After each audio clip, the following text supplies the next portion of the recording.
Hi, welcome to eBeat Sport Podcast. This is your host Eugene. Today we're going to talk about online advertising acronyms that got many people confused, and I think it's important for us to address these acronyms just to get people to understand, when they see some of these terms and they visit any ad network before they can, get into any of them and start advertising. There are certain things they need to understand, which is why I feel we have to address some of the acronyms. And I have Tony here today that is going to help us with the questioning. And let's get started. So basically, KPI is used generally in business. So it's a key performance indicator. For ads or online advertising, you just basically focus on what works. For example, conversions, you are looking at how many conversions you have per ad campaign. So that may be your KPI. You may be looking at click-through rate, or you may be looking at the cost of that particular ad. Just focus on optimizing that to meet your KPI. So KPI is key performance indicator, which is generally used in business. So what's the second one? Yes. Second one is SEM. Can you tell us more about what that is? So SEM is sometimes referred to as SEM. It is just search engine marketing. So search engine marketing is basically advertising on search engines, but specifically Google and I would say Bing and Baidu. So all these ad networks, I mean, the search engines, they kind of um, they have ad networks that you advertise and your ads are shown on top of the organic search queries when people type in any of these search engines. So this is what is called search engine marketing. It's basically buying ads through those ad networks, those search engine ad networks. Very cool. The next one on our list is CTA. So CTA is call to action, and call to action appears on websites or sometimes even on ad copies. So when you advertise, you want people to click on that particular ad or take a certain action, which is why they call it call to action. And call to action could be click here or sign up and or take a particular action right now. So those are called call to action, and you see call to actions on many advertising ad copies as well as websites when you click and visit those websites. Very cool. So this is how you get the people engaged with the page. Exactly. Awesome. So you just have to push people and get them to take an action. I like it. Right. CTR. Can you tell us more about what that means? So CTR is click-through rate, and click-through rate is very interesting. You have to understand that when you put out your campaigns, you are not just looking at how much you spend, but tracking how many people click on those particular ads matters. And it's very important because you want to know how much you spend on those particular ads and what you are getting from your, ad spend. So you have to measure CTR, and CTR is measures basically taking the amount of clicks or the number of clicks and dividing that by the number of impressions you get per particular ad for you to be able to figure out what your CTA rate is. Yeah. Is there a certain number with click through rates that people are looking to aim for? It depends. So that depends on the platform you're using to advertise. If you're using search engine, if you're using, social media. But generally, people look at 5% or 6% click-through rate. It's average. You can be able to get more, and that will also depend on how well you optimize your ads, how well you are spending, or there are so many other indicators that can improve your CTA. So this, which is why it's very important for you to always make sure you optimize your ads so that you can increase your CTA. Okay. Yeah. All right. Thank you. You're welcome. The next one is CRO. Can you tell us more about that? So that's conversion rate optimization. So conversion is seen when people click your ads or visit your page and take a particular action, which is mostly the goal of your advertising. So when you're advertising, you have to get people to visit your website and take certain actions. So whether they are getting on that particular page to fill a capture or a lead form or make payment, which is purchasing on your website, buying on your website, is basically converting. So you get those people to visit your website, but at the same time, you make sure they convert. And there are so many ways you can make sure they convert, either by, optimizing again your ads to increase that conversion rate.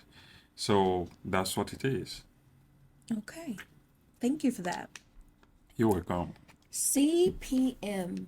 What is that? So CPM is called, you calculate it based on the amount of, so basically it's an amount of money you pay per 1,000 impressions. So it's measured per 1,000 impressions, and it's a unit. So you pay sometimes $5 or $10 per 1,000 impressions. So that's what is regarded as CPM, is cost per 1,000 impressions. And I mean, the formula for for CPM is basically taking the number of impressions times by the CPM rate, which is sometimes the amount of money you pay for those 1,000 impressions divided by 1,000. That's how it's calculated. That's the formula for CPM. Okay, thank you. I appreciate the formula. Yeah, you're welcome. Next in our question box is CPC. CPC stands for cost per click. So it's just the amount of money you pay per click. It's as simple as that. It could be as well refers to as PPC. So pay per click. Again, you have to pay a certain amount of money if you are targeting to get maybe 1,000 clicks. You have a budget for that, and you pay for each click. You are charged per each click you get during your ad campaign. So how expensive can that get?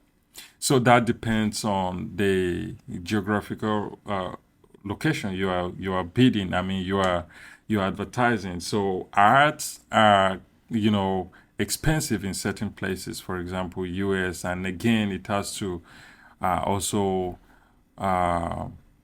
it could be because of the industry or the competitiveness of the keyword that you are uh, trying to get leads or trying to get clicks on. So many factors get your CPA rates are either very high or very low. So, for example, if you are advertising with search engines, say Google, you may be able to pay sometimes $50 per one particular keyword. That depends on the geographical location you are targeting, and at the same time how competitive that particular keyword is.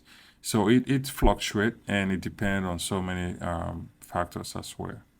All right, thank you. Can you tell us what CPA stands for? So CPA is cost per acquisition. I mean, acquisition basically means how much you pay for either that particular action. So it could be cost per lead. For example, if you are specifically targeting to get leads, it might depend on how much you pay for that conversion. Say, someone click on that particular ad, they visit and fill the lead form. You are being charged based on that particular action. So that's what it is. Thank you. You're welcome.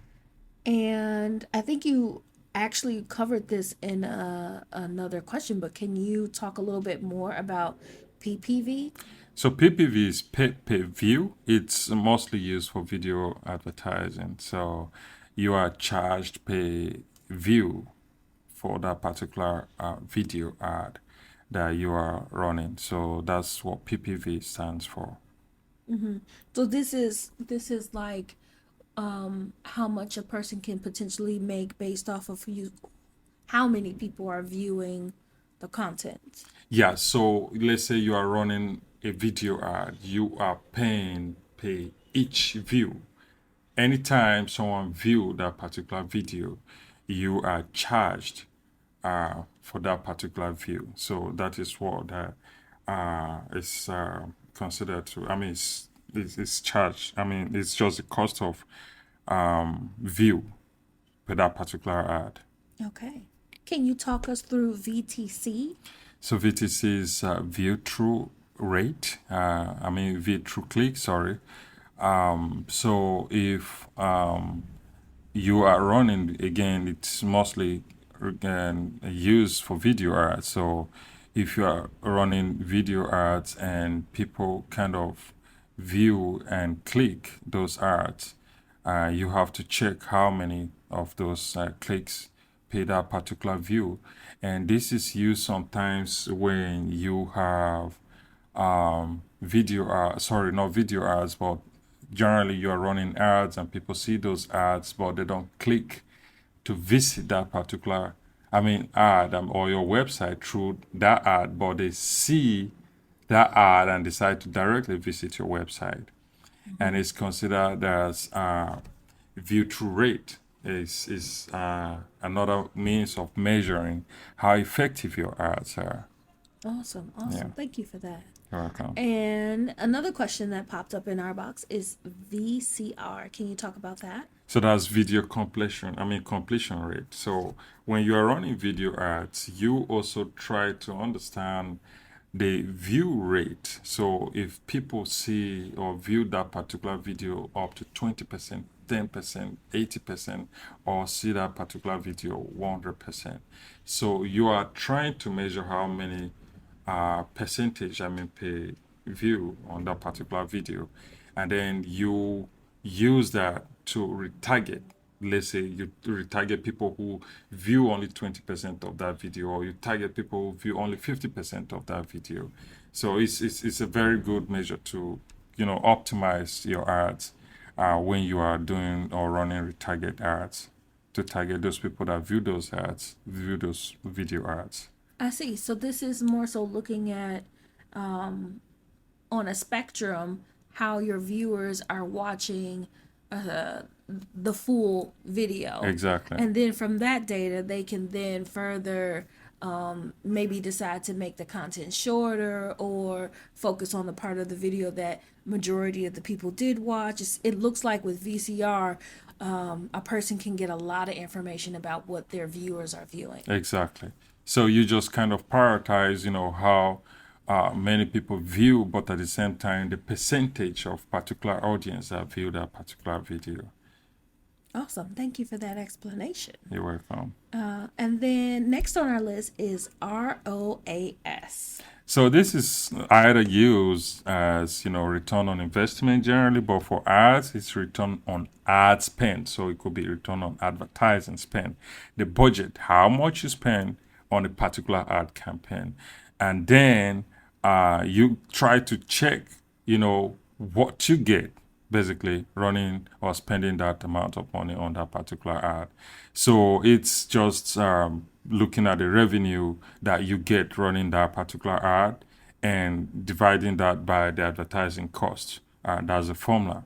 But it's basically trying to understand how much you are able to gain running a particular campaign. Good. This sounds like a really good tool to make sure that you're not wastefully spending on advertising. Exactly. And that kind of helps you kind of optimize, how your ads are performing as well. Okay.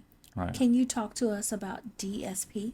So this is demand side platform. So all ad networks basically run ads through many other advertising agencies or, let's say websites that have traffic. So you run your ads, for example, display ads mostly, and those ads are shared on so many other websites. And the demand side platforms are the ones that have all these publishers on it, and these publishers, get to display these ads through these demand side platforms. So basically, when you run your ad campaigns, those ad campaigns are pushed to those demand side platforms for those ads to reach, a large number of, people on, various websites and in various locations. So one example could be AdSense. Another example could be Ads Target. So like Ads Targets, you have both demand side, supply, and advertisers, platform. So you advertise, and those ads are distributed on the publisher's website. So that's how it works. Thank you for the example again. Yeah.